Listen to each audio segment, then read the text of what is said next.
بسم اللہ الرحمن الرحیم۔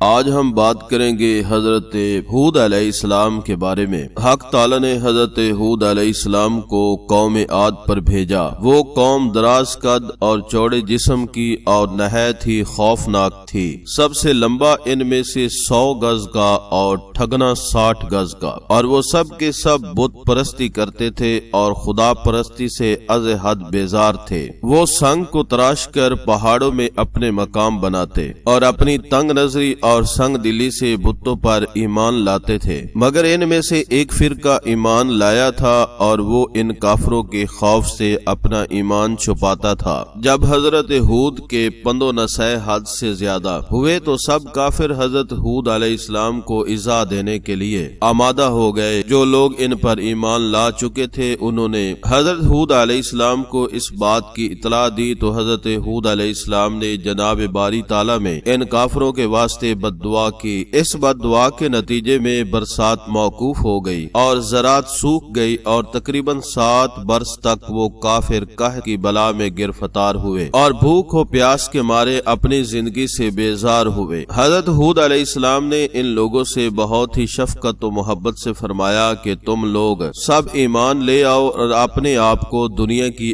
آفت اور قیامت کی آتش سے بچاؤ، اور یہ سب آفتیں تم کو جو پہنچ رہی ہیں وہ تمہارے کفر کی وجہ سے نازل ہوئی ہیں، اور بت پرستی خدا کے نزدیک سب سے برا کام ہے، اس سے بچو۔ جبکہ وہ لوگ ہمیشہ ہود علیہ السلام سے بڑی بے ادبی اور گستاخی سے کہتے تھے کہ ہم تمہارے کہنے سے اپنے بتوں کی پرستش نہ چھوڑ دیں گے اور اپنے دین باطل سے کبھی نہ منہ موڑیں گے۔ اور اس زمانے کا یہ دستور تھا کہ جس پر کوئی بڑی مشکل آتی تھی وہ سخت مہم میں مبتلا ہو جاتا تھا تو وہ حرم مکہ جا کر التجا کرتا تھا اور جناب باری الہی میں نہایت عاجزی کرتا تھا، لہذا اس کی دعا قبول ہو جاتی تھی۔ جب لوگ قوم کے ان بلاؤں میں گرفتار ہوئے تو ان میں سے 70 رئیسوں نے مکہ جانے کا ارادہ کیا اور وہ سب جانے کے واسطے تیار ہو گئے۔ ساری قوم نے ان کو یہ وصیت کی کہ مکہ میں جا کر دعائے استسقاء باران رحمت مانگنے کی ہر کوشش کریں گے۔ جب یہ لوگ اپنی مسافت منزلیں پوری کر کے مکہ پہنچے اور وہاں جا کر معاویہ ابن بکر کے گھر میں اترتے تو وہ ان سب لوگوں کے واسطے طعام و شراب کی ضیافتیں کرنے، مجلس عیش و عشرت سنوارنے لگے تو یہ لوگ اپنی بھوک و پیاس کی مصیبت کو بھول گئے۔ کہاں کی دعا، کہاں کا استسقاء، وہ سب کے سب دن رات راگ و گانا سننے لگے۔ ادھر ساری قوم نے حضرت ہود علیہ السلام سے کہا، اے ہود، ہم تیرے خدا کو ہرگز نہ مانیں گے۔ اگر تو ہم کو ڈراتا ہے عذاب سے تو کم از کم ہم کو اپنے خدا کو تو دکھا، وہ کیسا ہے جو ہم پر عذاب لائے گا، اور اگر تو نے ہم کو اپنا خدا نہ دکھایا تو پھر ہم تجھے ضرور مار ڈالیں گے۔ یہ باتیں سن کر حضرت ہود علیہ السلام نے اپنے خدا کی درگاہ میں تضرع کی اور کہا کہ خدایا مجھے ان کے ظلم سے بچا، کیونکہ مجھے ان کے ساتھ لڑنے کی طاقت نہیں ہے، شاید یہ لوگ مجھے مار ڈالیں گے۔ اس قوم کے سردار کا نام عاد تھا۔ اس کے زمانے میں زمانہ طوفان تک برسات 700 برس گزرے تھے، اور قوت اس کی اس قدر تھی کہ اگر پتھر پر پاؤں مارتے تو اپنے زانوں تک اس میں گھس جاتے، لیکن سب کے سب نافرمان تھے اور اپنی زبانوں سے یہ کہتے تھے کہ ہم سے زیادہ قوت والا کون ہے۔ جناب باری تعالیٰ سے حکم ہوا کہ ایک حدیث میں ہے کہ اے ہود، وہ 70 آدمی جو تجھ پر ایمان لائے ہیں ان کو اپنے ساتھ لے کر پہاڑ پر جا رہو۔ تب ہود ان کو لے کر پہاڑ پر چلے گئے اور کہا، اے قوم، اب تو تم کو ہوا ہلاک کرے گی اور تم پر غضب الہی ان قریب آئے گا۔ وہ بولے، کون ایسی ہوا ہے جو ہم پر غالب ہوگی؟ تب خدا تعالی نے حضرت ہود علیہ السلام سے ارشاد فرمایا کہ اپنی قوم سے کہہ دو، اے میری قوم، اپنے گناہ بخشواؤ اپنے رب سے اور پھر اپنے آپ کو رجوع کرو اسی کے طرف، تاکہ تم پر چھوڑ دے آسمان سے دھاریں اور زیادہ سے زیادہ تم کو دے اور نہ پھر جاؤ تم گنہگار ہو کر۔ کافروں نے کہا کہ ہم تو توبہ نہیں کریں گے اور نہ ہم تم کو اس کا رسول تسلیم کریں گے۔ پس ایک قوم کو بھیجا کہ مکے میں جا کر پانی طلب کرے۔ پس اس قوم میں سے 6 آدمی مکے کو گئے، ان میں سے صرف 2 شخص مسلمان تھے لیکن دین اپنا چھپائے رکھتے تھے، اور ان دونوں کا نام مزید اور نکیم تھا، اور ان کے سردار کا نام کیل تھا۔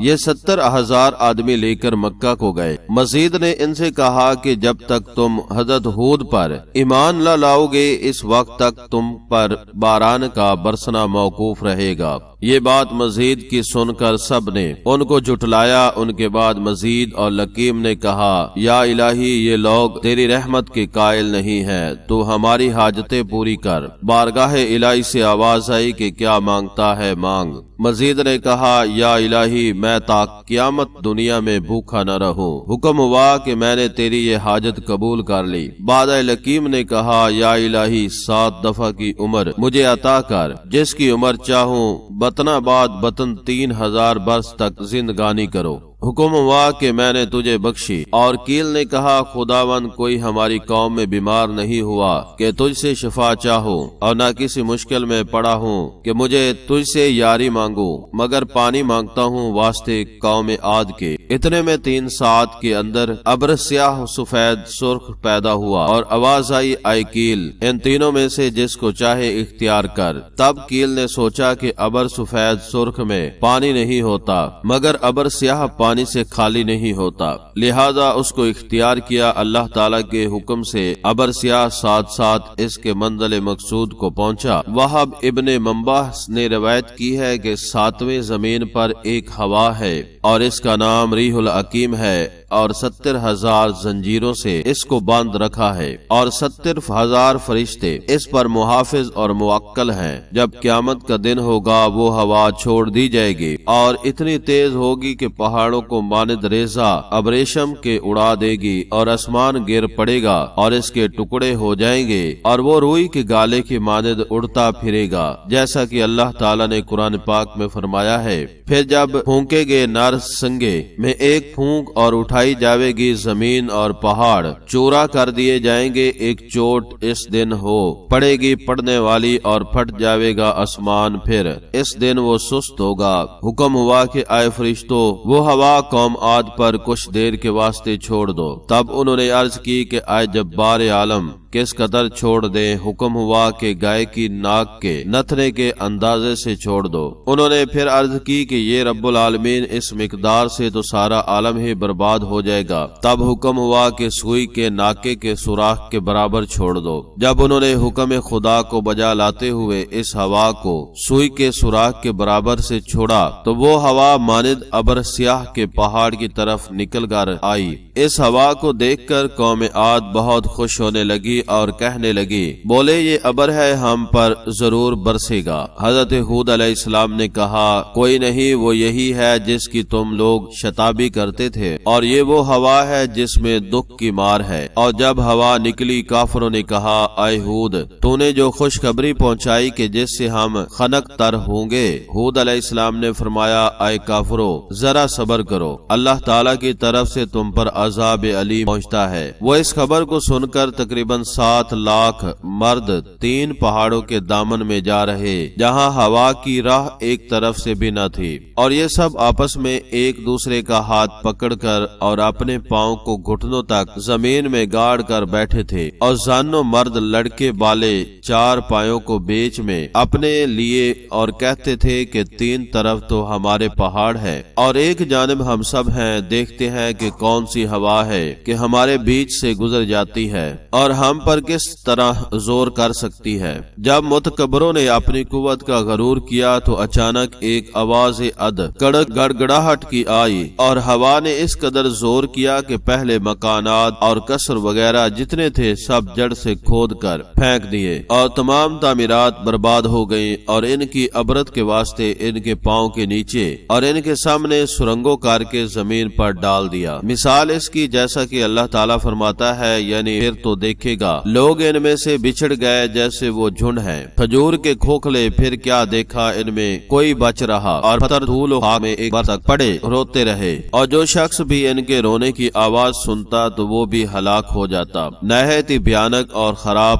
آواز ان کے رونے کی تھی، اور حضرت ہود علیہ السلام نے ایک خط زمین پر کھینچ کر مومنوں کو اس کے اندر رکھ لیا۔ ہوا نے بہت زور کیا مگر جو لوگ کے مومن تھے ان کا ذرا برابر بھی اس ہوا سے کچھ نہ بگڑا، اور وہ صحیح سلامت رہے۔ سچ کہا جاتا ہے جو شخص کے اللہ کا ہو جاتا ہے تو پھر اس کا بھی اللہ ساتھی ہوتا ہے۔ بعد حضرت ہود علیہ السلام مومنوں کی ہمراہ لے کر جرہم کے پاس گئے اور کہا کہ عذاب الہی تو نے دیکھا؟ اس نے کہا ہاں۔ تب حضرت ہود علیہ السلام نے فرمایا کہ کہہ لا الہ الا اللہ ہود رسول اللہ۔ وہ ملعون بولا کہ جب تک کہ تو اس قوم کو زندہ نہ کرے گا اس وقت تک میں تجھ پر ایمان نہیں لاؤں گا۔ اور وہ مردود یہ کہہ ہی رہا تھا کہ اسی وقت اس کے قدم کے نیچے ہوا نے زور کا تھپیڑا دیا اور سخت عذاب نے آ کر اس کی ساری قوم کو ہلاک کر دیا۔ پس اس کے بعد حضرت ہود علیہ السلام تقریباً 400 برس تک زندہ رہے، اور اس کے بعد دنیا فانی سے رحلت فرمائی، اور ان کے دنیا سے چلے جانے پر تمام مومنین کافی عرصہ تک روتے رہے، اور مومنین حضرات نے بعد ان لوگوں نے بھی انتقال کیا، اور ان کی اولاد بھی اپنے آبائی دین پر ایک عرصہ دراز تک قائم رہی، اور ایک کثیر آبادی سے وہ لوگ آباد ہوئے اور دین و دنیا کی راہ مخلوق خدا کو بتاتے رہے۔ اتفاق ایک روز شیطان مردود ان کے پاس آیا اور ان نے ان لوگوں سے کہا کہ تم سب کس کو پوجتے ہو؟ انہوں نے کہا زمین آسمان کے خدا کو پوجتے ہیں۔ ابلیس لعین نے کہا کہ کیا تم خدا کو دیکھتے ہو؟ انہوں نے کہا نہیں۔ شیطان نے یہ سن کر ان سے کہا کہ تم اس پتھر سے ایک بت بنا کر پوجا کرو تاکہ وہ روز قیامت تمہارے لیے شفیع ہوئے۔ ان لوگوں نے ابلیس کے باتوں پر یقین کر کے ایک بت پتھر کا بنا کر میدان میں رکھ دیا۔ وادی میدان ان کے مکان کا نام ہے، اور ان لوگوں نے پہاڑوں کو کھود کر اپنے رہنے کے